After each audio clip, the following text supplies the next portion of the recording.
Nathan Barr, you've been the composer on The Americans since the very beginning. Talk a little bit about how the show has developed throughout the years, and particularly with your work as the composer. Yeah, so I think as Philip and Elizabeth's story has moved forward, and they've struggled more and more to deal with family and how to hold their family together, who to tell, who not to tell about who they really are. The score has been a big part of that journey and helping inform that.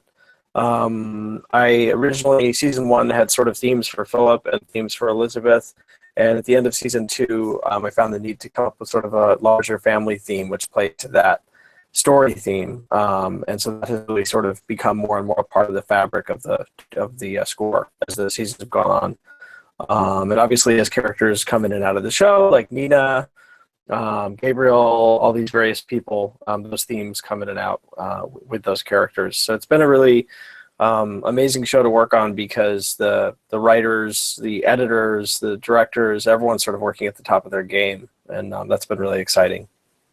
And you guys are approaching the end of your run. I think next season is the last one. So how has that sense of finality influenced your work lately? I watch the show as a fan, so I have no idea what's going to happen next season, and so I try to stay in the moment with whatever episode I'm scoring, and that helps me to remain a fan and not sort of second guess where it's going, and that's sort of one of the things that is exciting for me. So I have no idea where it's going. I just know, yeah, unfortunately, it is going to come to an end after 10 episodes next season, not 13. That makes me even sadder that there won't be an extra 3 hours. I know. So, well, going back to something you were talking about, I mean, how privy are you to how the season is going to develop before you kind of start work on it, or do you just take each episode as it comes in? They give me scripts, which I prefer not to read, as I said, because I just want to watch it as a fan. So, I mean, I guess on top of the season, if they've written through the end of the season, then I would get all those scripts.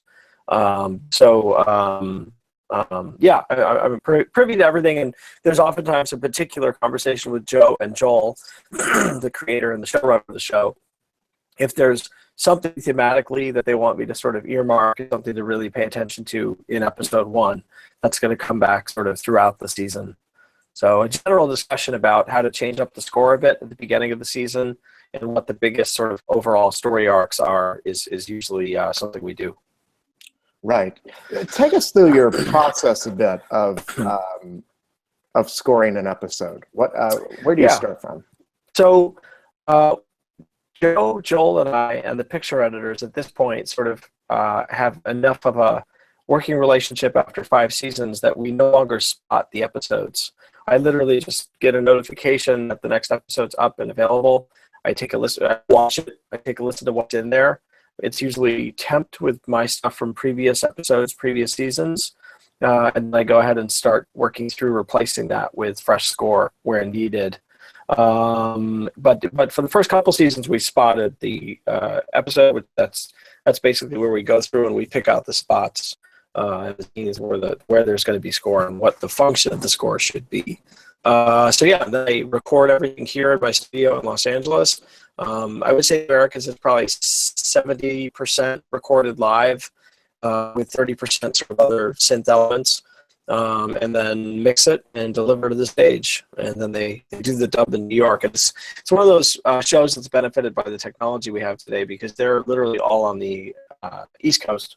I'm on the West Coast, so we go back and forth via internet alone. Take us back to the very beginning when you first got involved in the show. What were your initial thoughts for it musically? To this day, it remains one of the best pilots I've ever seen of anything. I was just blown away by that pilot, as I think a lot of people were. One of the musical highlights of that pilot was Tusk, the use of Tusk by Fleetwood Mac, which was a choice of the director of the pilot, Gavin O'Connor. So I even though that wasn't going to sort of be in my wheelhouse as the composer, that was more in the realm of the music supervisor, I thought that it was used so incredibly well that it was going to be really exciting to show be a part of since they were musically really interesting. So I wrote a demo, a 7-minute suite to get the show. And based on what I wrote, they hired me. So when I came in on that pilot, it's not always the case that what one writes in the demo then actually becomes a part of the show. But sure enough, the very first thing I plinked out on the piano when I was writing that demo became the main title, Elizabeth's theme, and it went on from there. And I would say the show leans less and less on score. As the seasons have gone on, there's less and less score. And on one level, that's disappointing, because obviously I'd love to write as much as possible. But it's a show that doesn't need score to help it. It really doesn't. So I rarely see an episode if there's like 7 or 8 minutes of music where I think, oh, there needs to be more music in this. It's such a thoughtfully edited and put together show.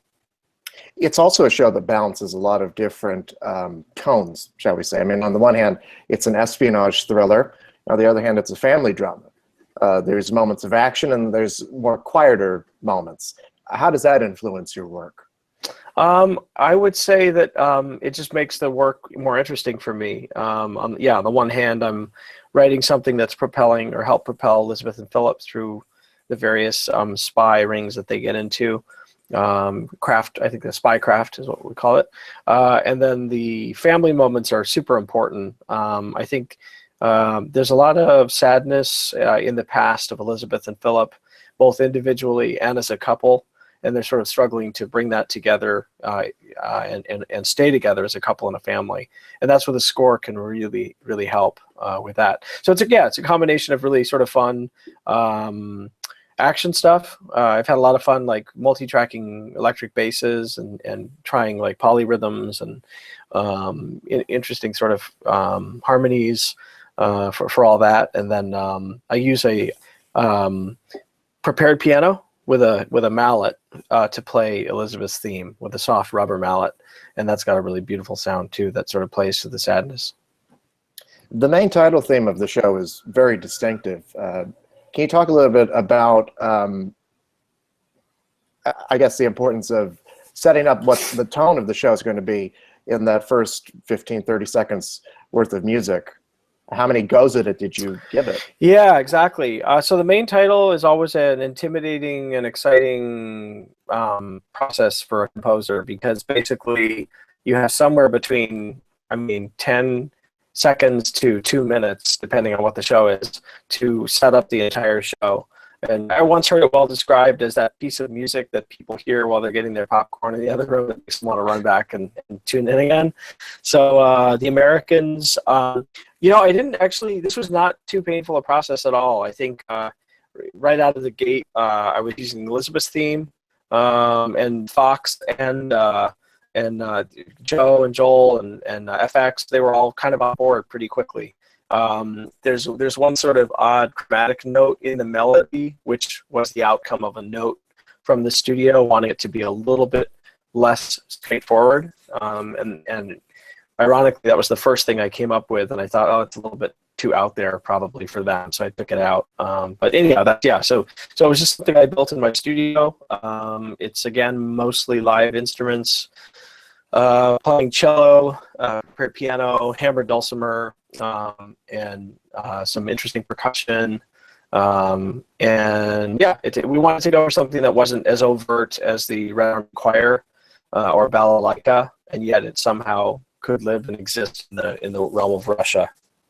Well, yeah, I was going to say, it evokes Russia in the music, and also it kind of hints at sort of a I don't know how to describe this except maybe an imbalance, kind of like a dual loyalties, if that makes any sense. Mm-hmm. Sure, absolutely. Yeah, I think that was definitely a part of it, and you've obviously got all that duality going on in the imagery. Something in Russia, something in the United States, the dances, all that stuff is really fun. And so that certainly informed my approach in terms of the music. And it really speaks to one of the overarching themes of the show, which is this kind of this split loyalties between Russia and America that particularly Philip is always kind of grappling with.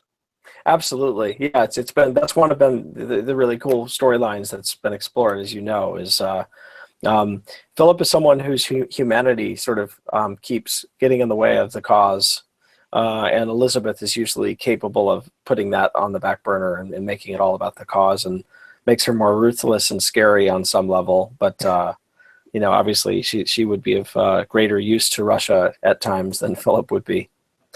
She's a long way away from her Felicity days. Yeah. Oh, yeah. Now, with this main title theme, you were nominated for an Emmy in the show's first season. In fact, you were a double Emmy nominee that year for both The Americans and Hemlock Grove. What did that kind of recognition mean for you? I mean, I wasn't expecting it at all. I just wrote the Americans main title and Hemlock Grove pretty quickly, within a month of each other, because that's how the shows lined up, and they were totally different. Though cello was a big part of both of them, so I was totally surprised. I really did not expect that at all for either one, and certainly not both of them. So it was, I don't know, it's an exciting sort of footnote to have that both were nominated in the same year. And yeah, that kind of recognition from my composing peers is really nice. Well, the show has slowly but surely gotten more Emmy recognition over the years. What has that recognition meant for you guys as a team? I think it's exciting. I think we were all sort of scratching our heads the first couple seasons, like, wow, this is like the most critically acclaimed show on television, and it's being largely, looked over. So none of us really understood what that was about. Though, you'll note, despite the lack of recognition, the show continued to get better and better and better. So it's certainly not necessary for the show's success, but it's sort of like the icing on the cake. I mean, being on a show that is so loved by its fans and also sort of so critically acclaimed, it just makes it cool. Every time I sit in the studio and record something, I know there are people who are really going to be listening. So, yeah. You've worked on a wide variety of projects on television and in film. Sneaky Pete, which is on Amazon right now, The Sun on AMC, True Blood. You've worked on the movie Hostel, lots of movies with Eli Roth. The Big Wedding. Can you talk a bit about, as a composer, going from project to project and finding the appropriate sound musically? Yeah, I mean, it's one of the things that is maybe the best perk of being a film and television composer is, like, if we're lucky, we get out of being pigeonholed and we get to really, try music across many different genres. And that's certainly something that I've been doing more and more lately. In terms of finding the sound, it's really all about the emotional core of the characters in the story and plugging into that. Obviously, The Big Wedding is a romantic comedy, so that's going to be very different from Hostel. Yeah, exactly. But yeah, as long as I think you're plugging into the characters as a composer and that sort of deeper story that the director hopes he or she's telling, then we're good to go. And then it's a matter of just finding the instrumentation that's most appropriate. In a film like Hostel, it was a big orchestra we recorded in Prague. That was a very cinematic movie, so it felt like it could use that. And then in The Big Wedding, there was some orchestra stuff, but it felt like a much more intimate story. And even though it was a sort of larger studio film, it was something that allowed me to sort of back off from doing the super traditional orchestral stuff and try something a bit more intimate.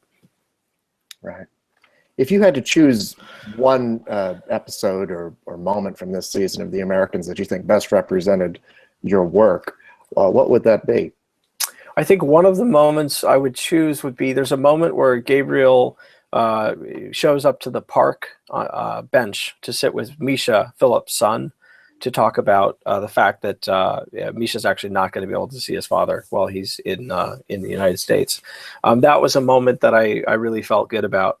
I used an instrument back there. It's a drone cello, which had a really nice sound for that moment. And that sort of ran counterpoint to an instrument over by that harp, which is a cello. And so it was nice to sort of keep the fact that Philip and Misha are in the same family together with these two instruments, which are also in the same family. So that would be one of the moments. I don't know what's aired yet. I'm not sure episode 10 has aired yet. I don't think it has. Okay, so I won't give anything away, but I'll say there's a very big moment towards the end of episode 10 that is probably up there with my favorites of the season in terms of the music I got to write. A way to cheese it for the fans. Yeah. Well, Nathan Barr, thank you so much, and congratulations on your work, and it was a pleasure. Thank you so much. All right. You're welcome. Have a good one. You too. Thank you.